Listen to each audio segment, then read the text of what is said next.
Bonjour à toutes et à tous, j'espère que vous allez bien. Alors aujourd'hui, je vais vous parler d'une journée très particulière dans ma vie. C'est le 9 septembre 2006. C'est le jour où j'ai eu mon accident. Alors il faut savoir qu'on s'était réunis à 4 ou 5 amis parce que ce jour-là, on enterrait un ami à nous qui était mort tragiquement le mercredi avec son épouse. Et donc, nous sommes le 9 septembre 2006. Après l'enterrement, mes 4 5 amis, on était sur la place de la gare à Écosine et il y avait un café. Ils me disent, bah, on va en boire une pour se changer les idées. Et je dis, bah ouais, c'est une bonne idée. Et donc, ils commandent tous des bières et ils me disent, qu'est-ce que tu bois? Bah, moi, un samedi à 11 heures du matin, à l'heure de l'apéro, 9 999 fois sur 10 000, j'aurais dit une bière. Et ce jour-là, je dis, non, je vais boire un coca, j'ai pas envie de boire de bière. Et vous allez voir que ce coca va être déterminant pour le restant de mes jours. Mais vous allez comprendre pourquoi plus tard. Donc, on boit quelques verres et puis on se sépare. Et là, je demande à Jaco.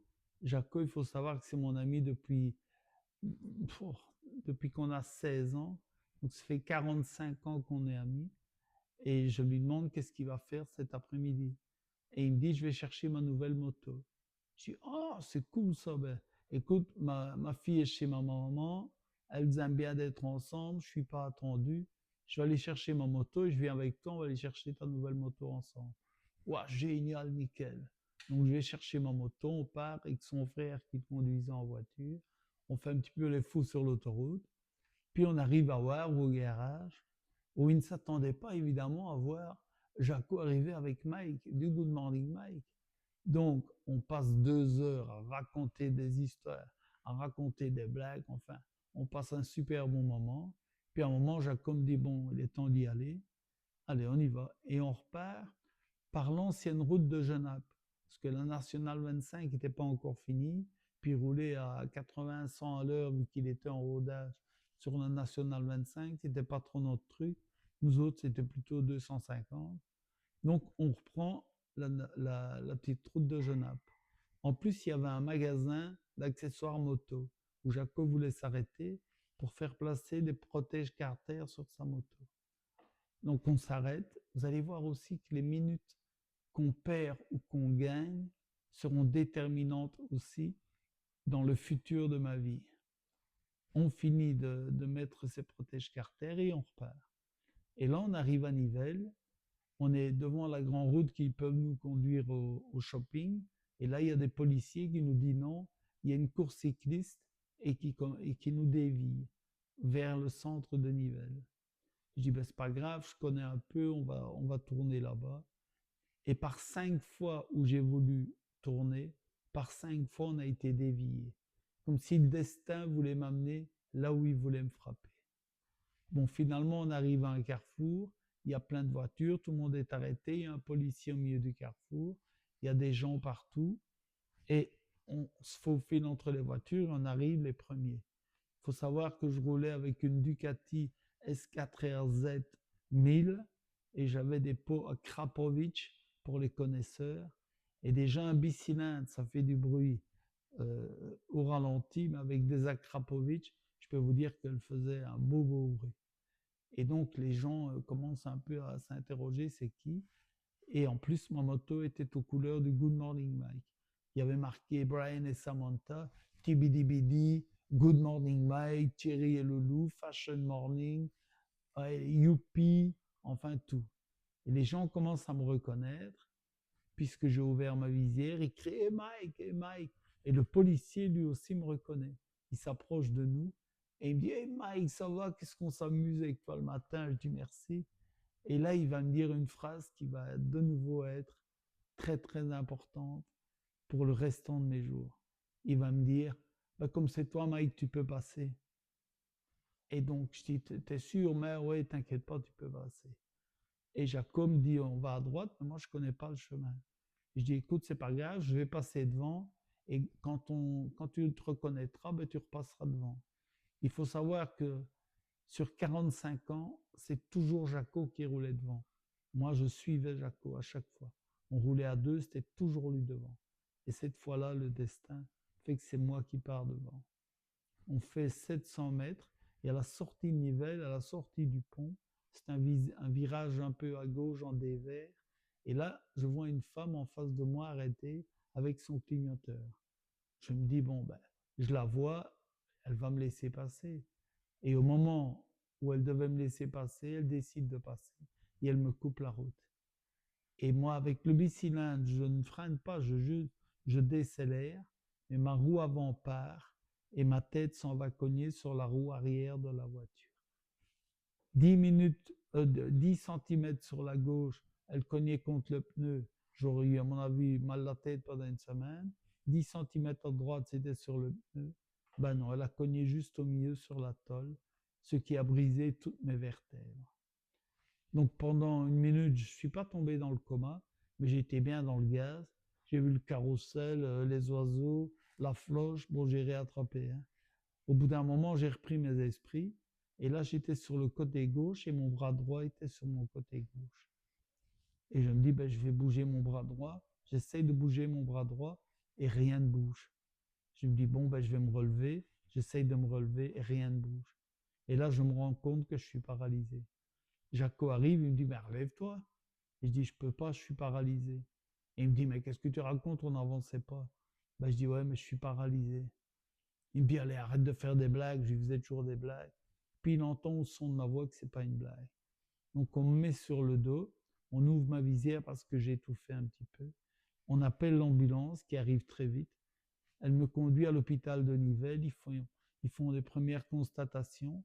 Ils se rendent compte que c'est très grave et qu'il faut me transférer de toute urgence à Erasme. Et donc j'arrive à Erasme et là il y a mon frère et un docteur qui rentre. Il s'appelle Olivier De Witt, il est neurochirurgien. Et il commence à expliquer un peu ce dont je souffre. Mais moi, je ne comprends pas bien parce que j'ai très mal la tête. Et je lui dis, j'ai trop mal la tête. Il dit, on va vous donner un petit sédatif et de toute façon, on va vous opérer tout de suite. Et je demande, est-ce qu'on va m'endormir? Il me dit, oui, hein, il vaut mieux qu'on vous endorme pour des opérations pareilles. Et donc, je m'endors. Et en effet, ils vont m'opérer la première fois pendant 7h30 parce que ma 5e vertèbre est explosée dans ma gorge. Il y a des morceaux un peu partout. Donc, ils doivent retirer tous les morceaux et reconstituer une vertèbre. Et puis, le lendemain ou le surlendemain, ils m'opèrent de nouveau pendant 8 heures pour me placer une broche dans la nuque pour tenir ma tête et replacer ma vertèbre numéro 6 et numéro 4 qui étaient aussi cassées. Mais ma moelle épinière n'est pas sectionnée. Il reste un trait de bique. Ce trait de bique aussi va être très important pour tout ce qui va suivre dans ma vie. Vous saurez ça plus tard. Et donc me voilà, je me réveille, je survis et j'ouvre les yeux, je vois ma sœur et je vois ma petite amie. Ma sœur se lève et je ne sais plus parler, moi. Je me rends compte que je ne sais plus parler, je suis enfermé dans mon corps. Je me dis, c'est pas possible. Je ne vais pas pouvoir vivre comme ça. C'est pas possible. Ma sœur se lève et elle vient près de moi et elle me dit, ça va? Évidemment, j'ouvre les yeux, je crie que ça ne va pas, mais il n'y a pas un son qui sort. Et puis à ce moment-là, le professeur De Witt rentre de nouveau dans la chambre et il énumère à ma sœur tout ce dont je souffre. J'avais l'impression qu'il faisait une liste pour aller au Carrefour. De ma vertèbre numéro 5 éclatée dans ma gorge, l'opération de 7h30, puis l'autre opération de 8h pour mettre la broche dans mon cou. Et puis j'avais un poumon qui était plein d'eau. On drainait mon poumon. Enfin, c'était incroyable. Je me dis, c'est... Et puis il dit à ma sœur, je ne pense pas qu'il va survivre. Il est optimiste, hein? Mais bon, les prochaines heures seront décisives, mais son pronostic vital est engagé. Et là, ma sœur pose la question, et quand est-ce que vous allez pouvoir le désentuber? Moi, j'entends désentuber, je me dis, de quoi? Désentuber, ils sont allés jusque-là? C'est pas possible. Et là, le docteur, avec un léger sourire, dit, c'est intubé, c'est désintubé. Vous imaginez mon soulagement, évidemment. Parce que d'entubé à intubé, il y a quand même 1 mètre de différence, mais qui compte dans une vie. Donc, d'où mon premier espoir. Si j'ai un tuyau dans la gorge, ça veut dire que c'est à cause de ça que je ne sais plus parler. Et c'est peut-être ce qui fait que quand on enlèvera le tuyau, je pourrai de nouveau parler. Au bout de quelques jours, je suis dans cette pièce où il n'y a pas d'horloge, où il n'y a pas de fenêtre. Je ne sais jamais si c'est le matin, le soir, la journée. Et je demande, il faut savoir que pour m'exprimer, on me montrait un tableau avec des lettres. Alors quand c'était la bonne lettre, je cliquais une fois. Quand c'était la mauvaise lettre, deux fois. Donc il fallait faire des phrases très courtes parce que les yeux, c'était terrible. Enfin, soit. À un certain moment, quelques jours plus tard, je demande qu'on me désintube. Le docteur n'était pas d'accord, mais comme il m'avait posé quelques questions et que j'avais répondu par oui ou par non, et qu'ils avaient vu que j'avais toute ma tête, donc j'avais le droit de refuser ou de demander. Donc, contre son gré, on me désintube. Je respire pendant 10 minutes et puis je fais un arrêt cardiaque. Là, on me réintube et on arrive à récupérer mon cœur. Donc le docteur revient, il me dit, vous voyez, c'était beaucoup trop tôt. On attend encore quelques jours, je ne me rends pas compte vraiment de combien de jours. Et là, je demande de nouveau qu'on me réintube, qu'on me désintube. Le docteur me dit, c'est encore un peu tôt. Je dis, non, mais ça va aller, je vais respirer. On me désintube et là, je respire pendant 20 minutes. Je pense que ça y est et je fais de nouveau un arrêt cardiaque. On me réintube et là, le docteur dit, écoutez, on va vous faire une trachéotomie. Mais moi, je ne voulais pas de trachéotomie. J'avais vu le film Mad Max. Et dans Mad Max, on avait fait une trachéotomie au mec. Et il prenait son tuyau et il parlait comme ça. Je vais te demander. Moi, je dis non, je ne venais parler comme ça, c'est impossible. Donc, je refuse la trachéotomie. J'attends encore quelques jours, je me concentre bien. Il faut que tu respires. Et là, je demande qu'on me désintube. Le docteur me désintube et là, je respire pendant une demi-heure. On voit que ça va bien, mais mon cœur pompe et je fais un troisième arrêt cardiaque. Et là, il y a Olivier Duroy qui est présent lorsque je fais mon troisième arrêt cardiaque. Les infirmières et le docteur rentrent dans ma chambre, ils pompent, ils pompent, ils pompent. Ils font avec les deux appareils pour pouvoir remettre mon cœur en route. Et à un certain moment, le docteur dit c'est fini. Heure du décès, 2h45. Et puis moi, je me retrouve dans une pièce blanche. Je ne sais ni si c'est un tunnel. Enfin, je suis dans une pièce blanche. Et je suis debout, j'ai plus mal. Je suis bien là, je me dis je vais rester là. Puis je vois la tête de Ambre, ma fille, ma chérie. Et je me dis non, il faut que j'aille la rechercher. Et à ce moment-là, apparemment, je fais et l'infirmière dit reviens. Et donc il se remet de nouveau à pomper et il me récupère.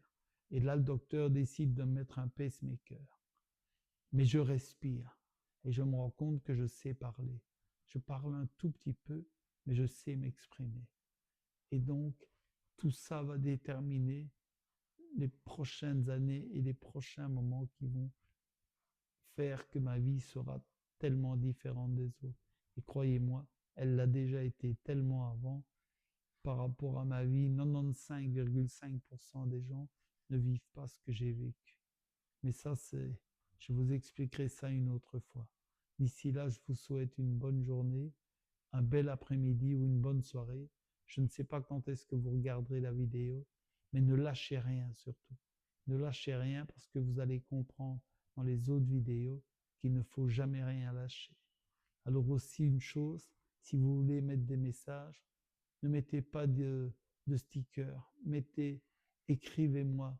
Je prends tellement de plaisir à vous lire et c'est encore tellement incroyable que vous soyez là. Après tout ce temps, je ne sais pas vous répondre parce que mes doigts ne fonctionnent pas. Mais donc, écrivez-moi, c'est bien mieux.